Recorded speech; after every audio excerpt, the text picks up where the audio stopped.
it's really hard to just, when you're on a patrol with 100 other people, to just sit there and stop and say, oh, I want to stop and take pictures for 30 minutes. You don't have that luxury. You're walking and you're in a formation with these people, so you have to constantly be moving while taking pictures. So I don't have the luxury of always looking through the lens. I don't have the luxury of stopping and getting these photos that I want and framing them. I have to constantly be moving, so it's really hard. You learn to contort your bodies in certain ways. You learn to pretty much never look through the viewfinder of the camera. You just don't have time.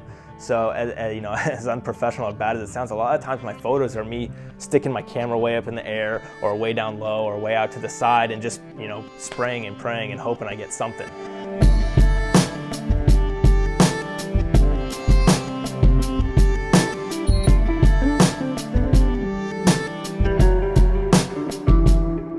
My name's Staff Sergeant Ryan Crane. I'm a photojournalist for the United States Air Force. I guess as long as I remember, I've always at least been around photography. I got to be a sophomore in high school, and my school offered a photography class. I needed an art credit, so everything kind of worked out perfectly. So I went in the class. It was one of the traditional black room, roll your own film, go in there blind and learn how to do that, and I loved it. I was taking crappy pictures of trees and fences and fans and whatever, but I loved it. I was interested and I was hooked from that point on.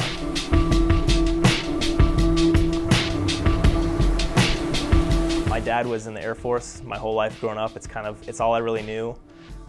He told me, I was like, hey, there's these guys that run around on base and just take pictures all day. You could see about doing that. I'm like, that sounds perfect, sign me up. I was by no means an expert on photography when I came in, but I had a desire to learn. I had a passion for it. I really liked it. I'd bring my camera gear home every single night, and I would shoot stupid stuff in my dorms and practice doing different lighting, and I'd travel out and take pictures of people's cars and other people. I just liked to learn. I was online learning everything that I could, going to as many classes as I could, and ultimately just picking people's brains that knew more than I did. And it was just something that I really cared about, so I invested a lot of time into it. Yeah, I guess as experimental as it gets. By trade, I'm a photojournalist. My job is to tell stories, news type things.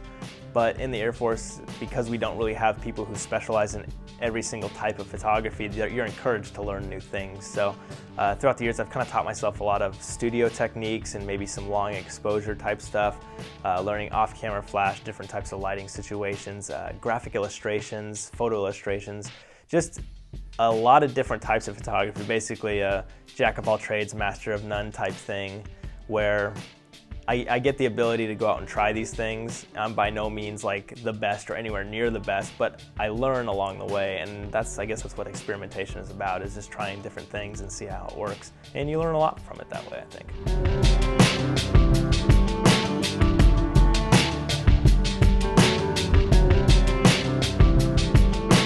A photojournalist in the Air Force does a couple things. We're obviously photographers and we're journalists. They try to combine us all into one package.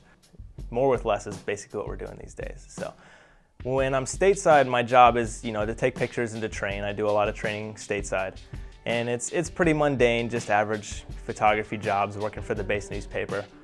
But when I deploy, I get a chance to do something different. And that's my favorite part of the job is, not everyone gets a chance to travel to the places that the military goes to. How many people go to Afghanistan? How many people go to Iraq? How many people are going to Northern Africa? How many people get to go to Honduras and document the efforts of the military there?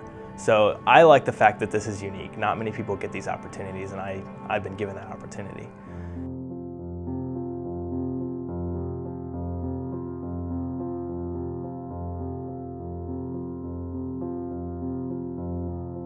When you're deployed, there's a certain brotherhood, I guess, that you have of people that you're there with. You're all away from your family, you're away from your friends. You may or may not have met these people before.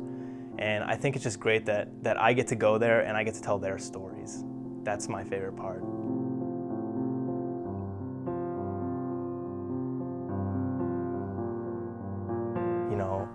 Joe Schmo from small town Massachusetts, he's in the National Guard and he works a day job making minimum wage. But when he goes and he's in the military, he's in the Army and he deploys to Afghanistan, he's there with his brothers. He's there with his friends, and he's laying his life on the line for those people, and I get to tell that story. That's kind of cool to me. In the Air Force, you're a photographer. You're not combat camera, you're not public affairs, you're a photojournalist, you're a photographer. Everyone is the same thing. We could all get pulled at any moment to deploy, and it's one of those things where no matter who you are, you have to be ready to go and enter a combat environment and put yourself in that kind of situation. As much as I want to, my job is to be a photographer at all times, but you never know when I'm gonna have to, turn off the camera and pick up a gun, or, help my buddy who just got shot. I have to know how to save his life. I have to know how to drive that truck, all while being able to take pictures. And I think that that's the most important part of that training is being able to understand when my job stops becoming being a photographer and turn into a soldier.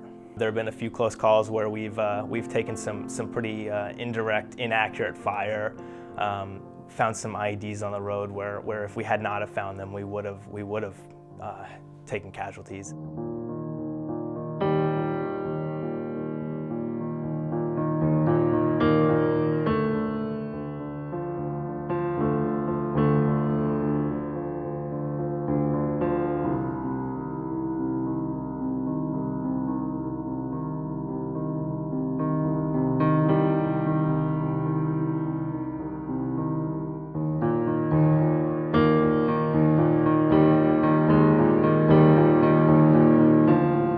I think everyone gets scared when they go overseas. They know what they're doing. I mean, everyone that signed up after September 11th, they know that it's not a question of if you go, it's when you go, and everyone knows what they're doing. Especially when you're going to a place like Afghanistan and doing the mission that we did there, you know that there's a potential. And of course you get scared. Before we left for training, our commander made sure that every single one of us wrote letters to our spouses, to our kids, to our family members, and that was the hardest thing. I never thought that would be the hardest thing to do, but I'm sitting here like on my laptop, bawling my eyes out while I talk to my daughter as if I'm dead. How terrible is that? I mean, it's stuff you don't want to think about, but it's absolute reality. Happy birthday, dear Mackenzie. Cha cha cha. Happy birthday to you. Cha cha cha. Blow it out. And it's unfortunate, but yeah, I mean, everyone's scared. But when you get over there and you have a job to do and you're sitting in the back of that truck and you're like, man, today could be my day, it hurts you more to think about it at that point. If you get it all out beforehand, it's a lot easier. If you're so scared that you can't react and you can't protect that guy next to you or do your job, then you're no help to anyone over there. So yes, to a certain extent, being scared and understanding the reality is a great thing, and it's a survival tool. But at some level, you have to be able to turn that off and just do your job. I think that's what's most important.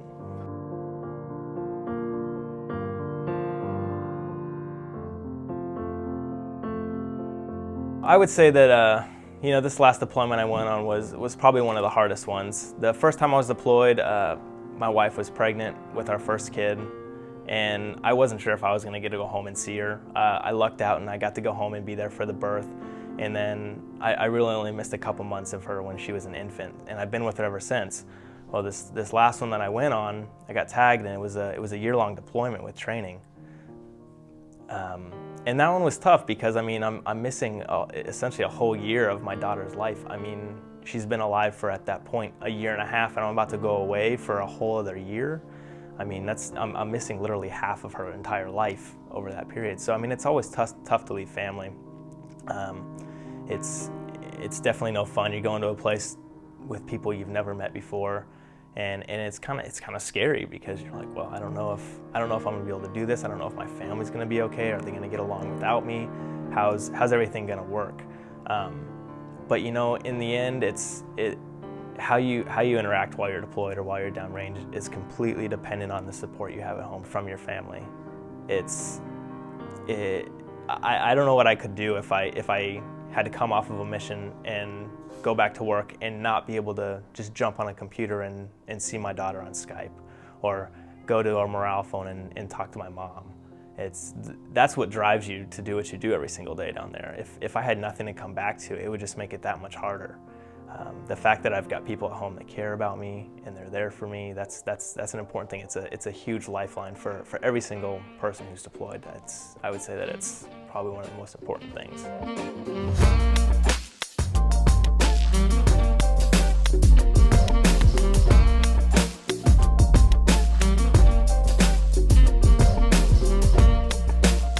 On a personal level, the stories that I tell, especially the stories where they're interacting with these people and meeting them, to me, it's kind of heartwarming to see that. It's a whole other side of these people. These are hardened warriors that, you know, you see them running and diving and shooting and throwing grenades and all this stuff in training. Just badass dudes. And then you see them over there and they just kneel down and they smile and laugh and grab this kid's hand, give him a piece of candy, and they'll go back every single week and do that. It's just kind of amazing to see them turn it on and turn it off. And I think that's the most interesting thing, because people look at soldiers and airmen, soldiers, Marines, military members, and they just think these guys are badass, you know, this is them all the time. But you know, they're people. They're just like you and me, where you have compassion and you like to interact with people. And I like those stories. I like showing the other side of things.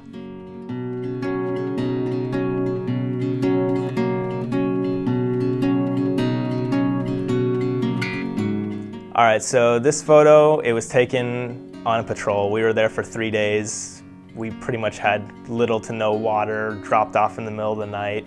We started taking some pretty indirect fire, so we were hunkered down in this really tall grass in these little rice fields, and we were all just exhausted, nothing left to drink. And I was sitting there waiting for everything to kind of cool down, and I looked over at my buddy who's carrying the big 249. He's got ammo belts across his neck, and he's just dead tired. And I just kind of picked my camera up, and right through the blades of grass, he's sitting there, and you can tell that he's exhausted, and he's just like, when's this day gonna be over? And I was snap, snap, snap. I think it's like 3 frames total. And you know, it was perfect. Everyone loved it. I just want to basically frame a little slice of that person's life and show it in one frame to my viewer. That's ultimately my goal. And you know, I think I've been pretty successful with it. I always have my camera, no matter where I went. I always had my camera with me, even if I was on a mission, even if we were just going to the chow hall or we were playing basketball or something like that. You never know when you're going to get that emotion, that shot that tells you a story.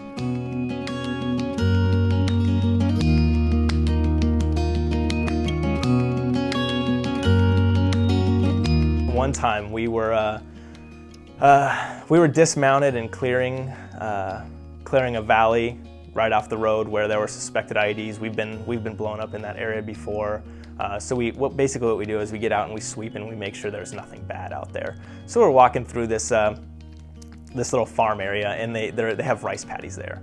And the rice paddy is exactly what you would think, little square pieces of land with little rice plants full of water. Well, the way to get in and around them, unless you want to get your boots completely wet, is you're walking on a balance beam sized piece of dirt. So, you know, there's 4 of us, 80 pounds worth of gear, walking on this little balance beam. I'm getting cool shots with the foliage, and I'm looking through the lens, and all of a sudden I get vertigo, distortion because of the lens, and I miss my step, and I literally fall like face first into this rice paddy of mud and nastiness, and the little farmer ladies out there just going, you know, and my pride was hurt. I got back up. The guys laughed at me and gave me shit for it. But you know, it was funny, and I always use that as my example that, you know, it's not a normal shooting setting. You really have to adapt to where you are, and you know, it's a big learning curve. But it forces you to be a better photographer and to make sure that you make the shots count. So I want these people and these kids to go back home when they leave Afghanistan. They leave, they put the uniform down and they go back to work. They can look back and show their kids and their grandkids that was daddy, that was mommy, you know, and that's kind of a cool feeling to me, is a little piece of history is preserved just through me being there.